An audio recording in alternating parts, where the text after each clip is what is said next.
Assalamualaikum warahmatullahi wabarakatuh. Salam sejahtera and greetings to everybody. I am Nizal Mohammad. Saya akan bercakap dalam dua bahasa Melayu dan bahasa Inggeris kerana perbincangan kita ini adalah berkaitan dengan hal ehwal antarabangsa. Tajuk bahasa kita ialah Gaza menyerah atau diserah. Ini satu perkataan yang berat kalau kita benar-benar fikirkan. Dua perkataan yang berat, menyerah dan diserah. Ini berdasarkan kepada satu maklumat yang kita terima, berita yang sangat terhangat sekarang ini diceritakan tentang apa yang berlaku di Amerika. Saya ingin membicarakan sikit dalam bahasa Inggeris. This particular discussion is about Gaza, whether Gaza is going to put itself forward to be sold, quote unquote, or would they be defending still? So it's about the statement made by the President of America, current President. Say on February 4th, 2025, during a joint press conference at the White House with Israeli Prime Minister Benjamin Netanyahu, President Donald Trump announced a proposal for the United States to take control of the Gaza Strip. And he stated, the US will take over the Gaza Strip and we will do a job with it too. Now, the proposal includes relocating approximately 2 million Palestinians from Gaza to neighboring countries such as Egypt and Jordan, with the intention of redeveloping the area into a high-end resort destination, now referred to by Trump as the Riviera of the Middle East. Ini untuk pengetahuan anda ya. Ini saya petik daripada laporan yang menceritakan bahawa pada Februari 4 atau 4 Februari 2025 ketika satu sidang akhbar bersama dengan Benjamin Netanyahu, Presiden Donald Trump telah memberikan satu pengisytiharan, satu cadangan untuk Amerika Syarikat mengambil alih Gaza. Now dia berkatakan bahawa US perlu ataupun akan mengambil alih Gaza dan dia akan melakukan sesuatu untuk Gaza. Dan antara yang disadangkan adalah untuk meletakkan sesuatu, menghantarkan ataupun mengeluarkan rakyat ataupun penduduk Palestin ke negara-negara berdekatan. Okay, di Egypt, Jordan dan sebagainya, dan juga untuk membangun semula kawasan ataupun bumi Gaza itu dengan menjadikannya sebagai satu destinasi resort yang terbaik, high end, bermakna ini peringkat tinggi ya. Dan ini dan dianggap ataupun diistilahkan Trump sebagai Riviera of the Middle East, Riviera Timur Tengah.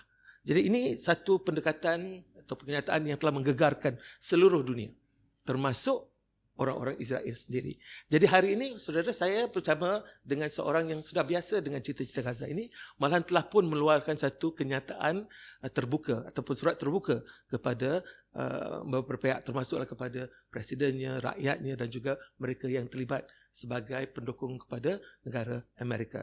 Jadi untuk itu, saudara, saya ingin mengucapkan terima kasih kerana sudi datang bersama saya. Dah lama saya tak bertemu dengan beliau, Tuan Haji Mohammad Azmi Abdul Hamid, iaitu Presiden MAPIM, Majlis Perundingan Pertubuhan Islam Malaysia, yang lebih dikenali sebagai MAPIM, ya, dan kita lebih mudah untuk menggelar ataupun menyapa Tuan Haji Mohammad Azmi ini sebagai Cikgu Azmi. Cikgu, lama tak jumpa, apa khabar? Baik, Alhamdulillah.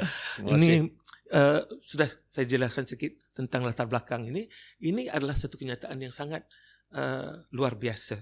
Malahan ini luar tabi'i. Seorang Presiden Amerika Syarikat, seorang Presiden negara besar menyatakan keinginan dia untuk mengambil alih Gaza yang tak pernah dilakukan oleh mana-mana Presiden Amerika Syarikat. Jadi, apa reaksi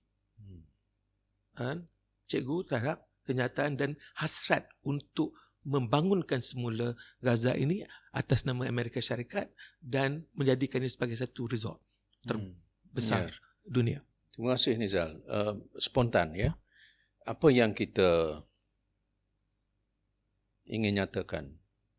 Lontaran yang kononnya dianggap luar kotak ataupun breakthrough. Netanyahu kata this is a historical proposal. Ya. Istilahnya adalah sebelum dia mengatakan bahawa kita akan keluarkan orang Gaza keluar ke tempat lain itu, dia telah mengatakan bahawa di Gaza is a demolition site. Membayangkan juga Gaza, nobody wants to live in Gaza. It's not a choice. And dia berkata seolah dia tak terlibat, Amerika tidak terlibat dalam menghancurkan Gaza. It's like dia kata, look, the area is unlivable, so we'll send the Gaza outside, and they will not come back. They don't want to live in that area, so we'll take it over. We will build it, we will so-called cherish it, and we will do the job. Of course, responnya mengejutkan bukan saja ketika this press conference, together with Netanyahu. Everybody was shocked. Kan? How can this be? It is a very, I should say, absurd. It is immoral. It is an idea against international law. It is ethnic cleansing. So, the response from the world, only a few of the Congress people, either Republican or Democrat, literally would support it. Some are questioning. Jadi, what is respon saya ialah ini, apa kita nak sebutnya, satu an expression of colonization. They want to continue colonization, and America is ready to do it. Kita will take over, makna we annex Gaza, as though Trump rasakan ini kami tak buat, ini dah hancur. Therefore we go in. And one of the question by the reporters, where do you get the whose money are you going to use to take the land, to buy the land? No, we're not going to buy. We're just taking over.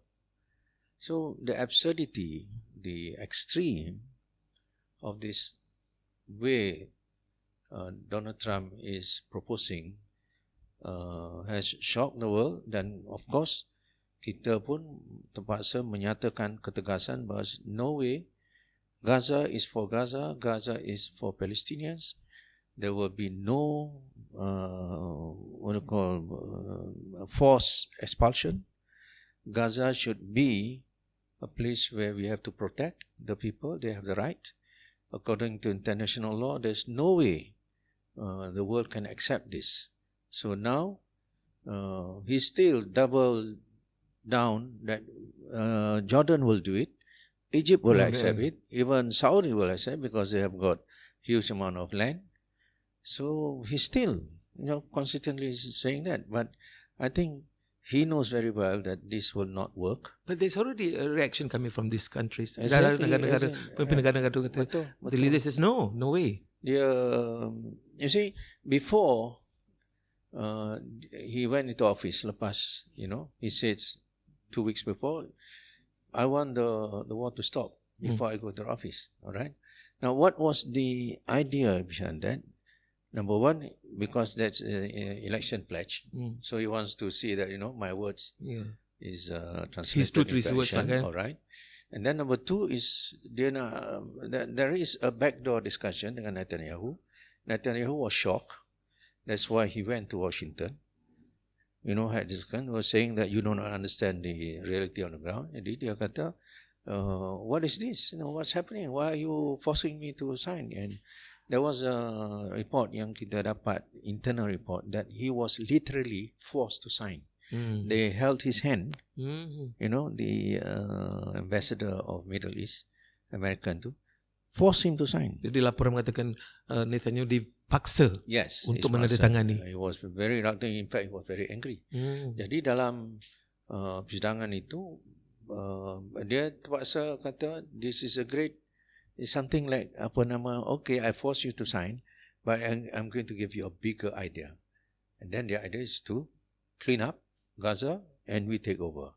Tapi tidakkah itu akan melampau, melihatnya sebagai yang menjadi pelampau itu adalah Israel yang melakukan segala-galanya.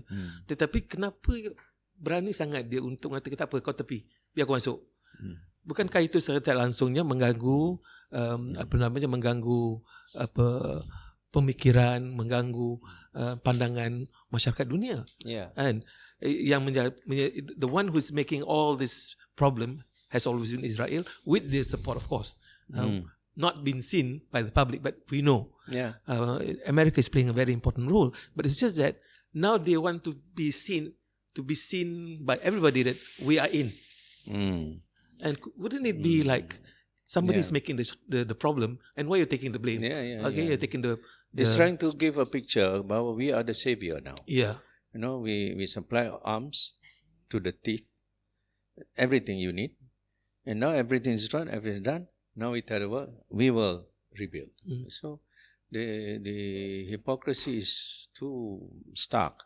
Jadi saya rasa bahawa something is that's the bigger aim of Israel is, number one, to take the whole of Palestine, not only Gaza but West Bank and all that, complete, and then even expand beyond that. Slowly after this, the target will be Sinai, and then going to the Syria. Syria has already been taken over, although there's a few changes there, and then the whole of Lebanon. So they have a bigger idea of what they call the Greater Israel. Jadi ini semacam satu deal antara Trump and Netanyahu. Okay, I put a stop to this war. You have to sign the ceasefire, but I have got a bigger reward for you. You just follow what I say. And this is the gift that he wants to say. We'll take over Gaza. And then, it's yours. Literally, it's Israel lah. Gaza ambil kan. US ambil. Jadi, perbincangannya begitu. Yeah? This is what I will give you. This you have to follow my orders. And now the situation is that, is it practical? Yes. What is the way to do it? Then you have these responses daripada dunia. All over. And I think in a way he's stuck. But he wants to make this message about I'm in charge.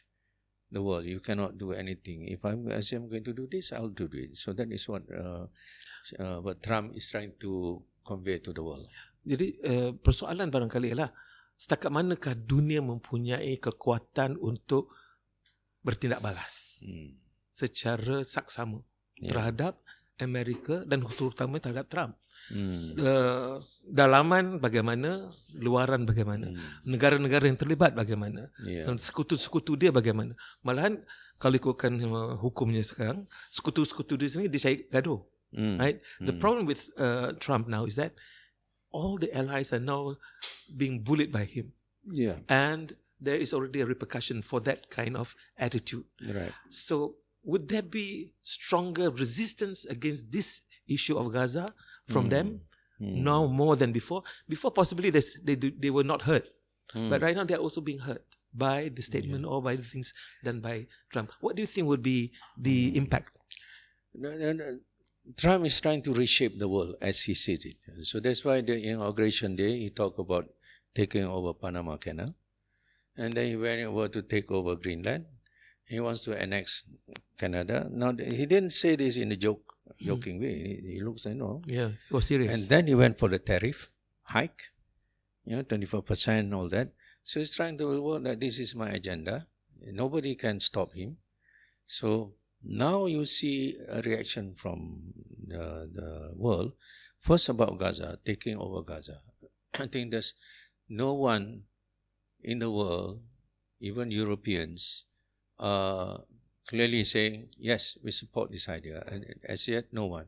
It's either they are silent, they don't say anything, or they are showing signal that, this is not good. This is not good. You will have a very serious repercussion in the Middle East, so-called Middle East. So the response in the world nampaknya menyentuh. All countries are really, debating on this. What is this Trump trying to think? What is, so there is a way, I call it the isolation of US and Israel, in a way, people that just don't want to get involved in this.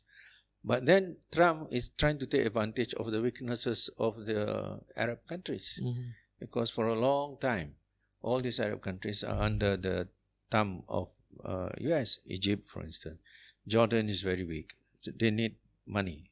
This is why Trump kata apa? They'll do it. When they ask, the reporter asked, will Jordan receive the Gaza? Confidently, he said. And then he kept reporting, they will do it. And at the last thing that he said, they will do it because we have given them many things. All right.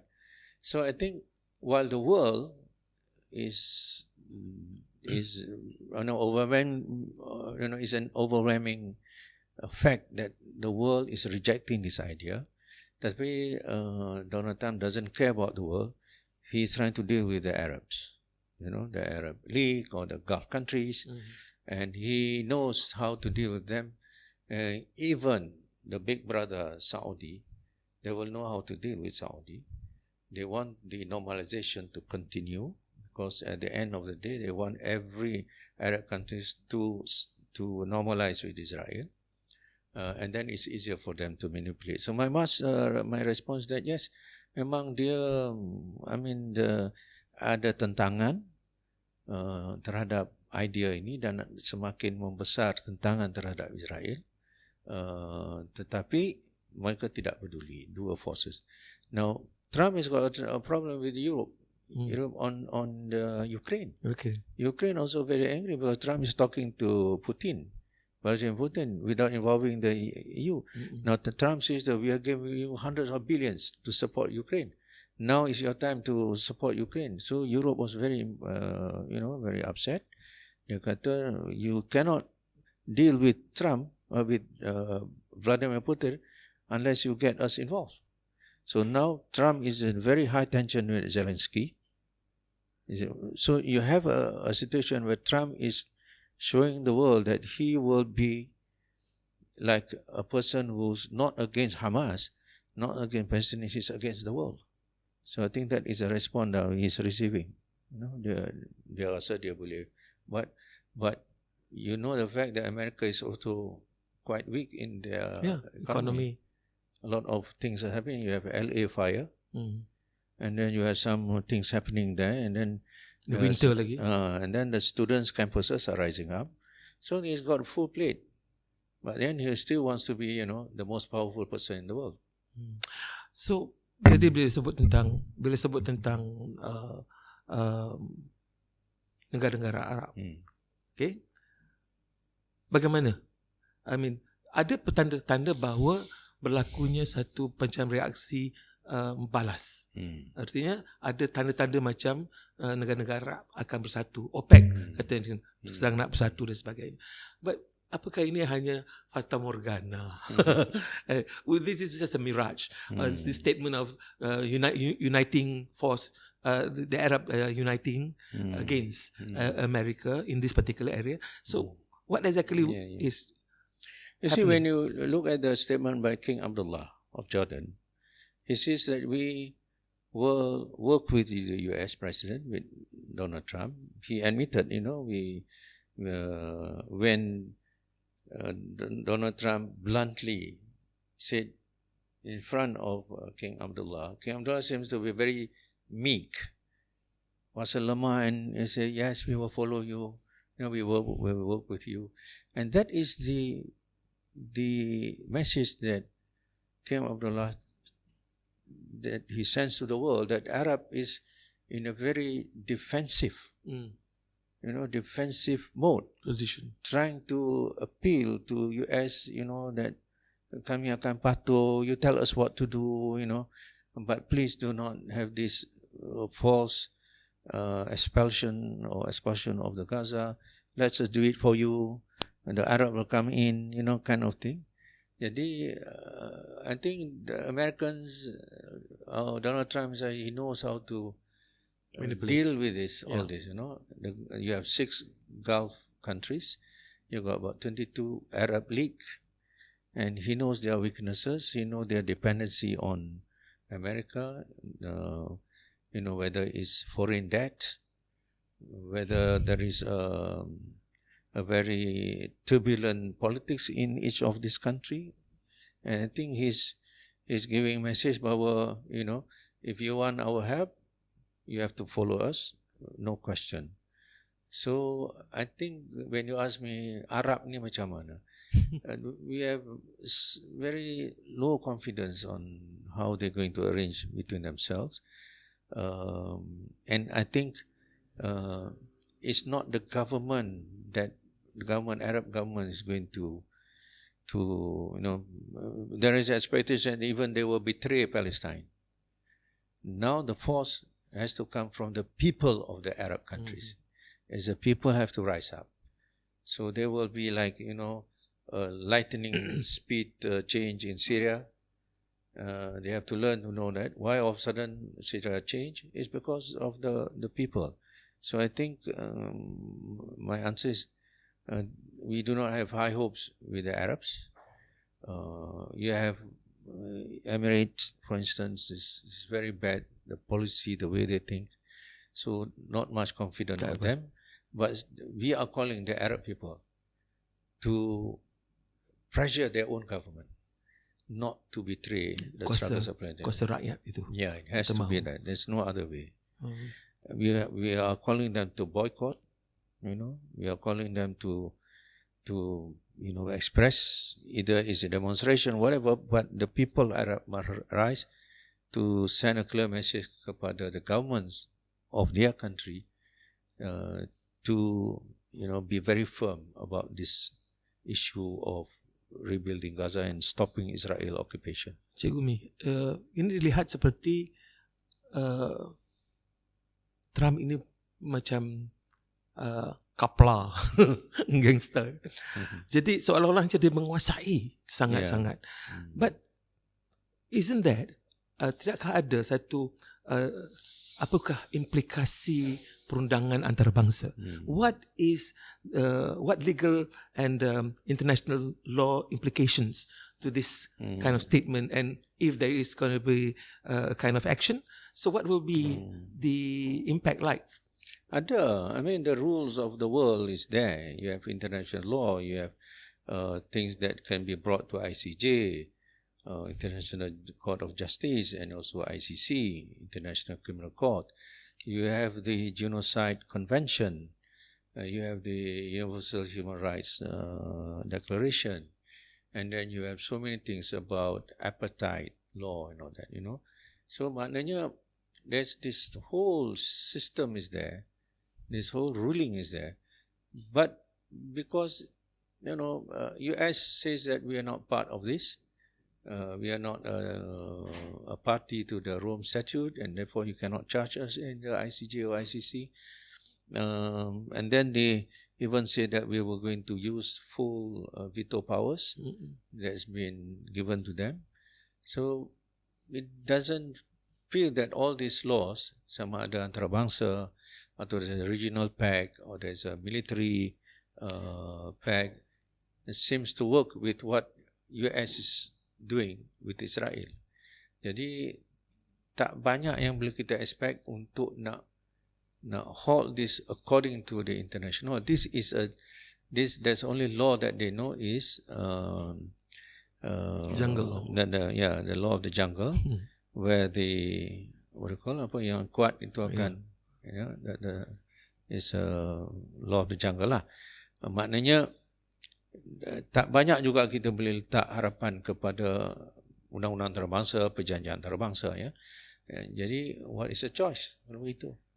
So is there any way that we can go out of that framework of international law and then we reform it, which is also very slim, or we have to do something outside of the international law where countries start to group in. So you have countries now called the Hague Group, Hague in Netherlands. This is 9 group, was promoted by Malaysia and South Africa to expel Israel daripada UN, and then to disarm them, and then to decide that we should sanction Israel.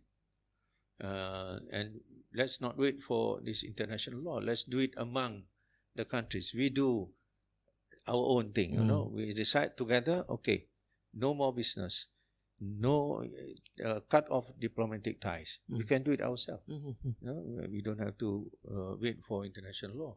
So that is the only hope that we see now. We have to act outside of the United Nations mechanism. Cikgu Misra, I know MAPIM is doing a lot. All right.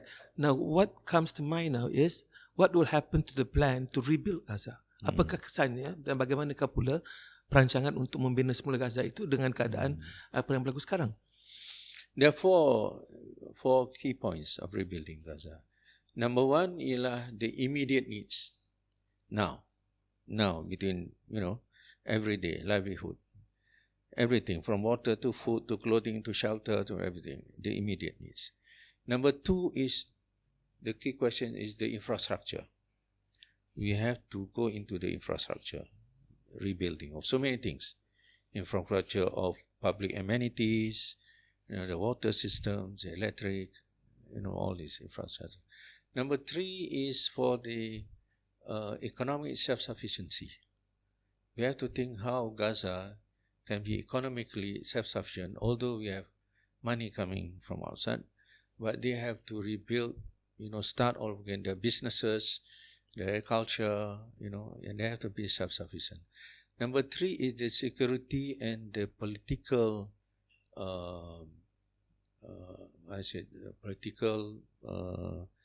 guarantee that they will not be attacked again. There is a situation so that the rebuilding will not be interrupted. So these four key questions, these four key points before we think about rebuilding. Now, saya nak kongsi bahawa kita jangan lupa. Let us not forget that the aggressor should pay. It's not the Palestinian, it's not the international community. That basic principle must be there.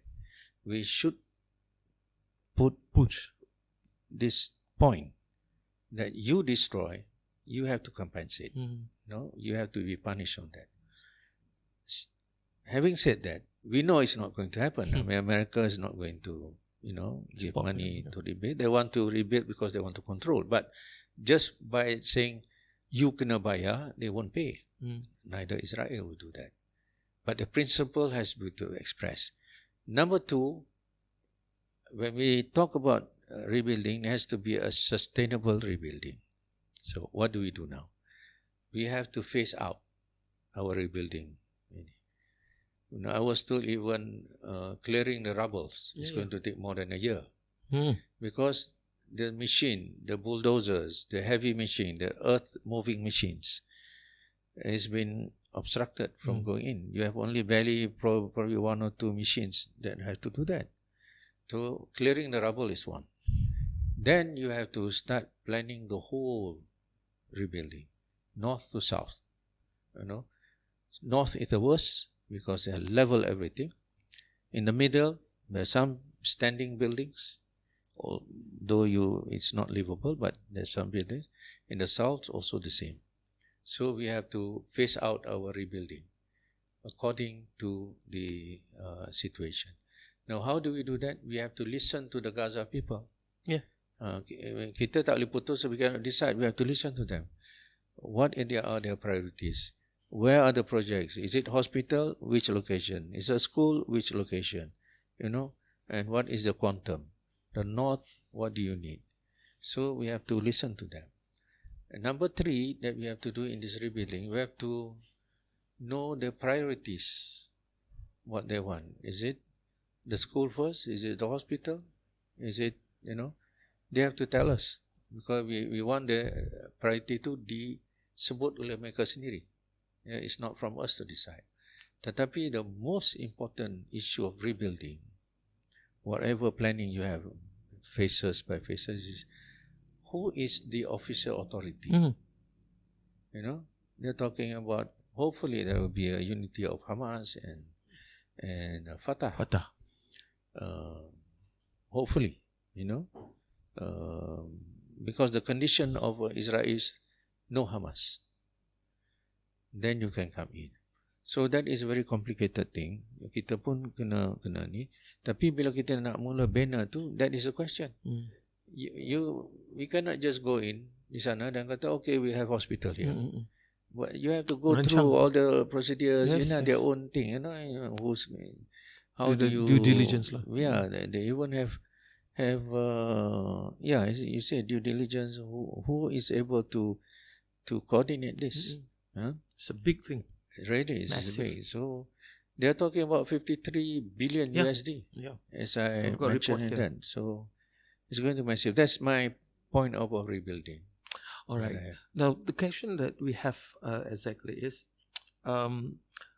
with the amount, the cost is high, and I don't think any government in the world, including America, can afford to put anything there, except for taking it for free. Yeah. All right. But as you say and point out very clearly, the power is with whom? Now, kita nampak kuasa itu di tangan siapa sekarang? Apakah di kalangan pemimpin kerajaan yang ada atau kembali kepada rakyat? Tapi rakyat nak buat apa?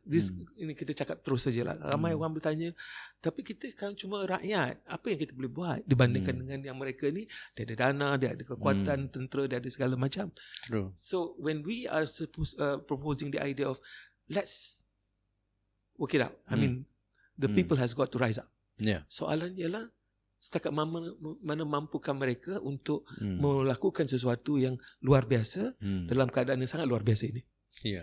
The principle of self-determination, menentukan nasib sendiri, prinsip yang sangat penting. We know rakyat Gaza tak boleh nak buat apa macam Nizal kata tadi kan.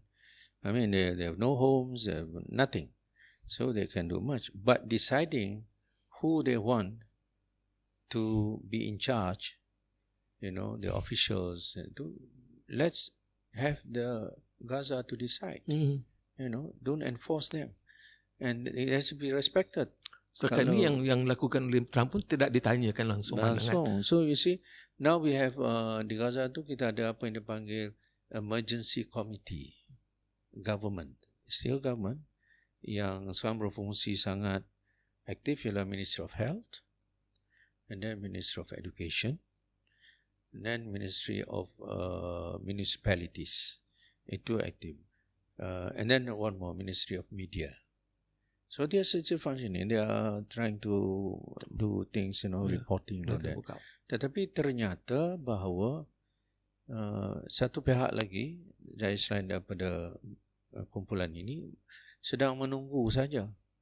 Once over, we come and take over. It's just that, they just left the assault on West Bank to let nothing's happened. They just, people being killed, they've been caught, but the government in Ramallah seems to just wait, so that they can just take over, and they are being fooled by the Israelis. The Israelis says, yes, West Bank is under Ramallah, but they have no mandate at all. There's no power. You want to kill anybody, you want to demolish any houses in West Bank, they won't buat saja. And so Gaza ni is just for them to wait. And that's why the people are very upset. How come you don't do anything? And now when there's a ceasefire, tiba-tiba you kata no Hamas. So it's either you like Hamas or you're not, it's one thing. But this situation where you are not doing anything, you're just waiting to take this advantage. And for all you know, maybe the forces, these powers that was given the mandate in Ramallah, maybe there will be a collaboration with Israel. Then they will take Gaza according to what Israel will instruct. So that won't work. The people of Gaza will not be able to sustain. That should not be the solution. So I'm not saying kata kita ni kata bagi Hamas lah. I'm just saying on principle, let the people decide. Kan? They have the legitimate hak untuk mengatakan, okay, we want this group, okay, follow, we respect them. Now, this is the first time for MAPIM to write an open letter. So you wrote one, which was yesterday. Yeah, today. last night. Last night. So today. I released today. So ini panas lagi ni. Kan? Hari ni kata 20 hari bulan February you wrote this open letter to the people of United States, political leaders and social activists. Apa isi kandungan? What is the content of your letter, your open letter? One, I think I will need to explain kenapa saya tulis buat. So last night I was just sitting. I said, what else can I do? Okay, then it came to my mind, let's reach out to the Americans. The American people's so-called free, a free world, so-called democratic, so-called, human rights and everything. So I decided, okay, I'm going to write this. I'm going to appeal to American. One is for them to understand, look, it is atrocious. I mean, they know what's happening in Gaza. With the demonstration that they are doing, they know the situation is so bad. They cannot just, allow this to happen. So they express themselves in many of their demonstrations in front of the White House. And then they have street demonstration. They have got encampment in the universities. So there is this conscious community in America. Number two is that I wrote this letter ni sebab I kata bahawa the American cannot accept this approach of the people in the White House, and especially the Oval Office of the President, that you use the money, the taxpayers' money, and there is a ruling, when you hantar senjata, there's a ruling in America that they must make sure that those weapons are not being wrongly used for genocide or massacre, whatever. There is a ruling there, and yet this is what exactly they are doing. Dia luluskan peruntukan berbilion and then send all these heavy killing weapons. And then I question them, how can you not, protest against this? It's your money under your name as American, and you allow this. So my appeal to them, please, express this, that this is inhuman. This is against the international order. Number three, I wrote this letter because I saw politicians of both divide, Republicans or Democrats. They're supposed to be learned, supposed to be educated, orang yang matang sebenarnya, but they are, being so submissive and enslaved by a president who's been fully supported by Zionists. And it's not in the interest of America at all. It's just to save this 365 kilometers square of land called Gaza, which, what is the interest you have there? And then Israel occupying for the last 77 years. So, you are burdening yourself to always support these people.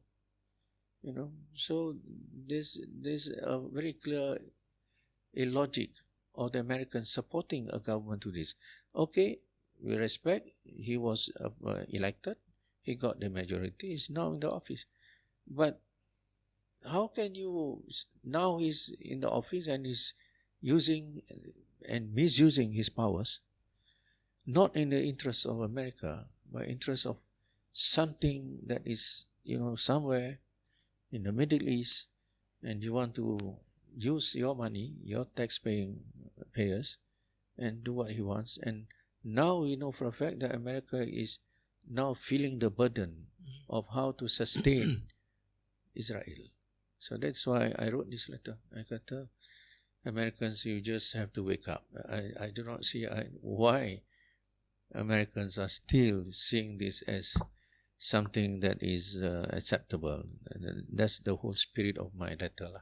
Akhir kata Cikgu Mi, kita bawa tajuk itu Gaza menyerah atau diserah. Pandangan atau rumusan Cikgu Umi dalam hal ini bagaimana? The answer should be, or the question, if you pose kepada the Gaza people, it will be an outright response. No way. We are returning back and we are staying. So that's the answer. And I think kita ni sebagai orang luar, we see from outside, kita rasa lah, ada orang kata okey lah, buat apa kita keluar lah, just give up and keluar. Kita rasa begitu kan. Tapi katalah we put ourselves in their situation. I mean, they kill your children. There are about 2,000 cases of total wipeout. Not one single member of the family survived. There are thousands yang only one left. One child or one father or mother left, the rest all killed. Can you expect at that situation you won't have this rage of now what else do I have to wait? And apa lagi? You dah hancur rumah, you dah complete apa semua. I'm ready to die. I'll stay put. Since you have doing dah habis tak ada apa lagi. Tak ada apa kan? Dia orang kata okay, khalas. I'm going to wait. And they are inspired by many of the fighters. Yahya Sinwar. Now they've got very popular. They call Yahya Sinwar stick. The Sinwar stick. Yes. Because to this last breath, kan, dia guna kayu tu. They even talk about it, We are high-spirited. And then, I mean, you yourself, we had good opportunities with Ismail Hani. Yeah. He welcomed us and, we remember those days. And you could see when he was assassinated like that, dalam keadaan yang begitu rupa, it doesn't, the Gaza people, they didn't lose hope. They're so proud and inspired by these people, Ismail Hani. So the answer, serah ataupun menyerah atau diserah. Yeah. The question is simple. Dua-dua tak ada. No way. This two is not Hamasya. Ada satu lagu daripada We Will Not Go Down. We will not go down. Michael Hart. Gaza tidak akan rebah. You can destroy our masjid. You can destroy our school. You can destroy our homes. We will not go down tonight. Ya. Tapi kalau soalan itu ditanya kepada kita, rakyat ataupun masyarakat seluruh dunia, menyerah atau diserah? Apa jawapan kita pula? Juga kata dia punya kosnya besar nak membina semula, kan? Dan kita walaupun kita ada kepentingan, tapi kalau kita merasa bertanggungjawab nak melakukan sesuatu, apakah kita menyerahkanlah dan kita serahkan dan kita serahlah Gaza ini, atau kita boleh melakukan sesuatu lagi? A lot yang kita boleh lakukan.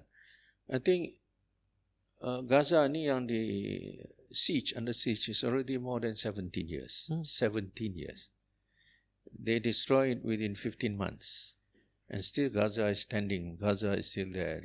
Ramai lagi yang terlibat dengan Hamas. Yeah, right. You cannot erase Hamas. Itu saja sudah menunjukkan, membuktikan there's no way that mengatakan diorang akan menyerah. Alright. In that case, kita nak buat apa? Gaza, what should do? So, bila saya bercakap dengan kawan-kawan daripada sana, Dr. Khalil, dia kata, we will do minimum, kami bukan nak hidup mewah dah, tak terfikir dah nak rumah yang macam dulu, tak ada. We will have the basic and then tunjuk kepada dunia, our message is that even if kalau seluruh dunia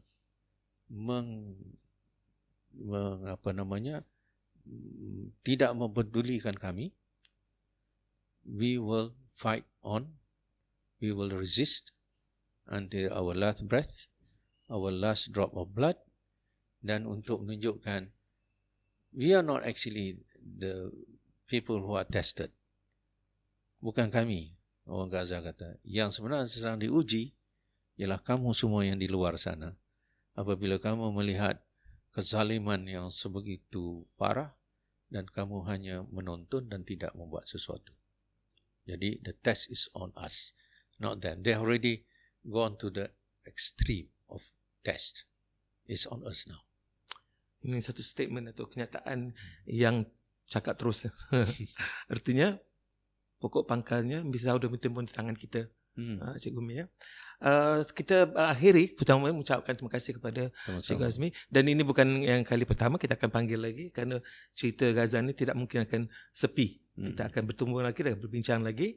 Saya ingin menutup perbincangan kita ini dalam Cakap Terus untuk mengungkap cakap terus daripada lagu We Will Not Go Down. Ada pada kata dalam bahagian chorus dia kata, we will not go down in the night without a fight. You can burn up our mosques and our homes and our schools, but our spirit will never die. We will not go down in Gaza tonight. Kalau diterjemahkan, saudara, dia akan jadi, kami enggan rebah, berjuang dengan gagah, biarpun diganyah, dibedil, dimusnah. Yakinlah, jiwa takkan goyah, kami enggan rebah, pertahankan Gaza. Dengan itu, saudara, kita teruskan perjuangan kita membantu dan membela bumi yang harusnya menjadi bumi kita sekali. Saya pernah pergi ke sana dan Cikgu Umi pernah pergi ke sana.